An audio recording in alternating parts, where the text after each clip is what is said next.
Irrigation sub division కార్యాలయం ముందు అవినీతి నిరోధక శాఖకు రెడ్ హ్యాండెడ్ గా పట్టుబడిన గుమ్మిడిదల ఇరిగేషన్ ఏఈ రవికిషోర్. ₹1,00,000 స్వాధీనం చేసుకుని ఏఈ రవికిషోర్ ను విచారిస్తున్న ఏసీబీ అధికారులు.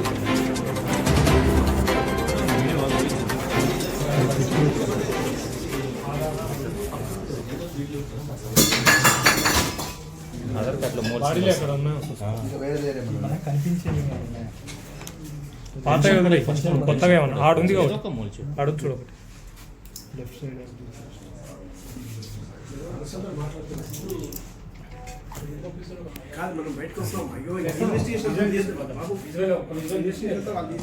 తర్వాత మేము పిలుస్తాం, అప్పుడు మేము పిలిచినప్పుడు రండి కొద్దిగా కొద్దిగా మేము చెప్తాం. ఆఫీసర్స్